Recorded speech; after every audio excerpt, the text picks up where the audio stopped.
नीता के आंगन में बहुत प्यारा एक अंगूर का बेल था। बहुत प्यारा पेड़ था वो।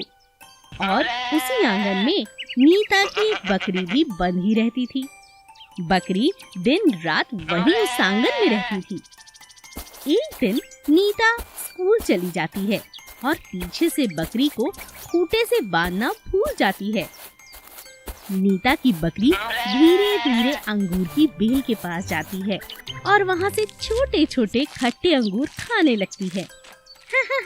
कितना मजेदार अंगूर है। आज तो नीता मुझे बांधकर भी नहीं गई। अगर ऐसा रोज हो जाए तो मैं रोज अंगूर खाऊंगी। लेकिन इसके लिए मुझे शैतानियाँ कम करनी होंगी। बहुत अच्छे से रहूंगी ताकि नीता कल भी मुझे ना बांधे। बकरी बहुत तरीके से रहती है, कोई गंदगी नहीं करती।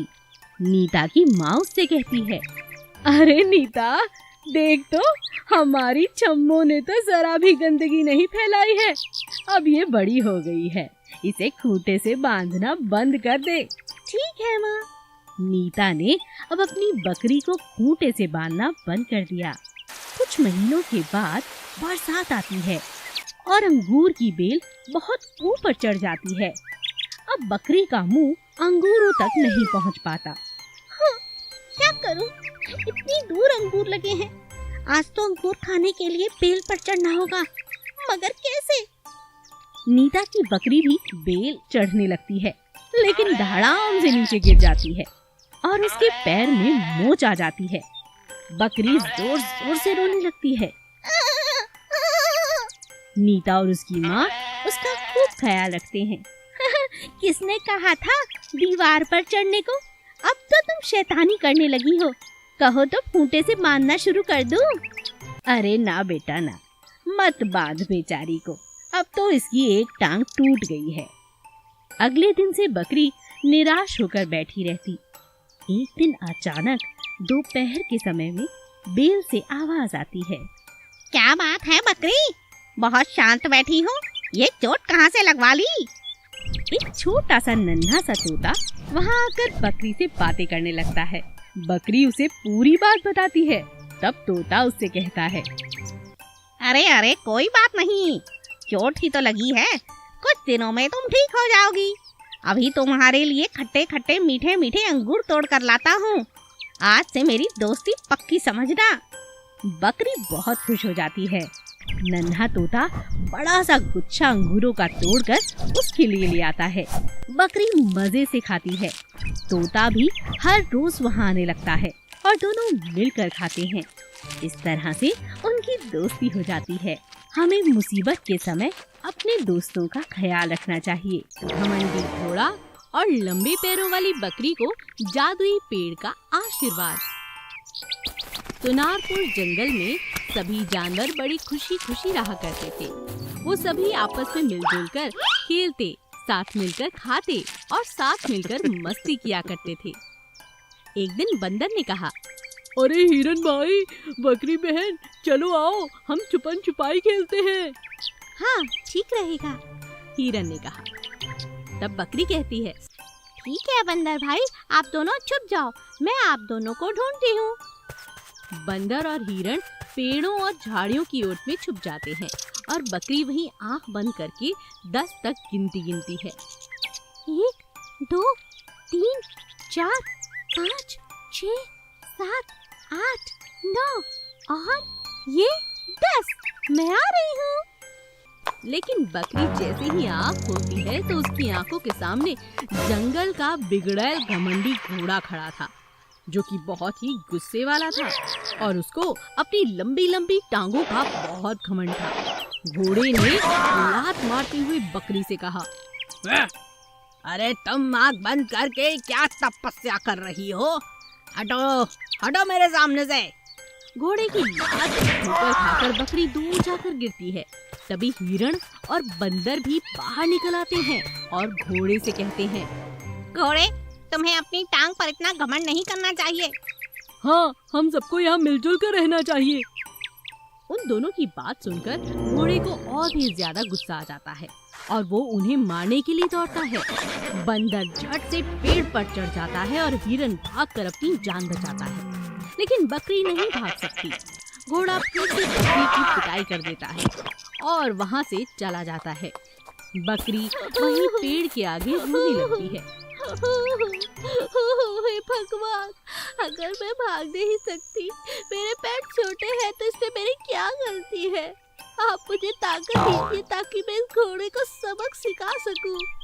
तभी अचानक पेड़ के ऊपर से कुछ पत्तियां नीचे गिर जाती हैं और पेड़ से आवाज आती है। बकरी, मैं जादुई पेड़ हूँ।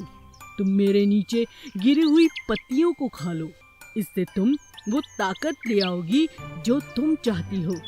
क्या ये सच है?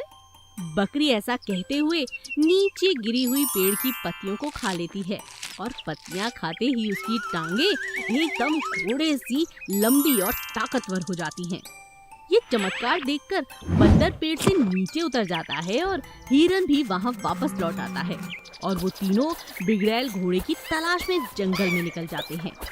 थोड़ी दूर जाने पर वो देखते हैं कि घोड़ा एक छोटे से चूहे को बहुत तंग कर रहा था। तब बकरी उससे कहती है, घोड़े, इस चूहे को छोड़ दो। हिम्मत है तो मुझसे लड़ो। घोड़ा बकरी से कहता है, अच्छा, पिछली पिटाई भूल गई क्या? थोड़ी देर पहले की ही तो बात है। जैसे ही घोड़ा बकरी पर आक्रमण करता है तो बकरी उसे अपनी लंबी टांगों से मार मार के नीचे गिरा देती है और घोड़ा बकरी से माफी मांगता है और कसम खाता है कि वो फिर कभी ऐसे किसी को भी तंग नहीं करेगा। अरे अरे बस, मैं किसी को परेशान नहीं करूँगा, वादा करता हूँ।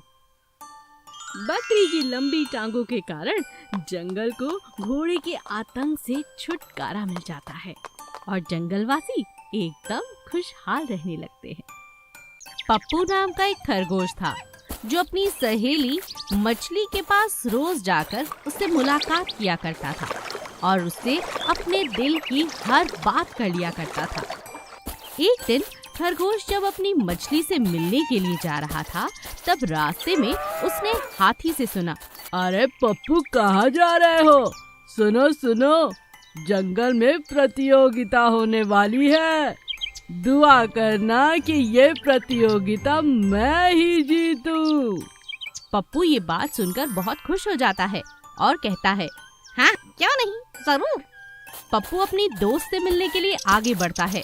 तब रास्ते में उसे लोमड़ी मिलती है। अरे अरे अरे अरे पप्पू, भगवान तुम्हारी बात जरूर सुनेगा।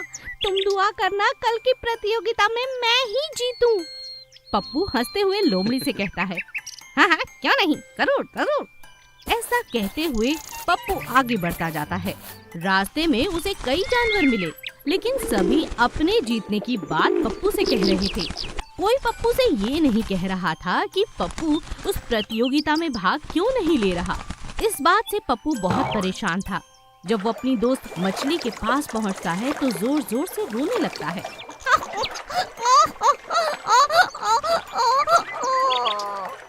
अरे अरे, क्या बात है?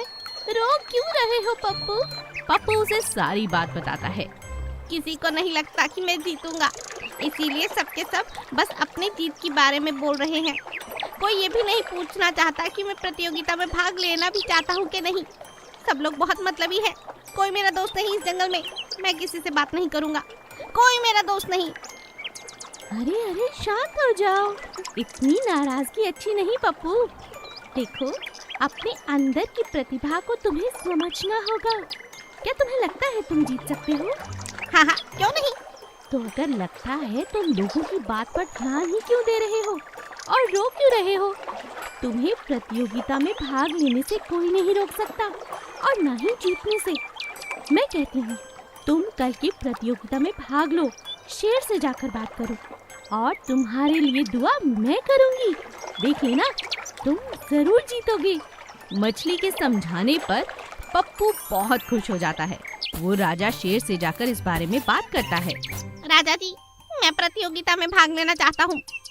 हाँ हाँ, क्यों नहीं। राजा शेर ने जब ऐसा कहा तो पप्पू की सांस में सांस आई। उसने प्रतियोगिता में भाग लिया और सब इस बात से हैरान थे कि पप्पू कैसे भाग ले रहा है। उन्हें सिर्फ पप्पू को देखकर हैरानी हो रही थी। कोई भी अपनी दौड़ पर ध्यान ही नहीं दे पा रहा था और इसी के साथ पप्पू सबसे आगे निकल जाता है और प्रतियोगिता जीत जाता है। सब लोग बहुत खुश हो जाते हैं। पप्पू अपनी दोस्त के पास अपनी ट्रॉफी लेकर जाता है और उससे कहता है, मेरे अंदर की प्रतिभा निकालने में मेरे दोस्त का सबसे बड़ा हाथ है। शुक्रिया मेरी दोस्त, और तुम्हारी दुआ देखो रंग लाई है।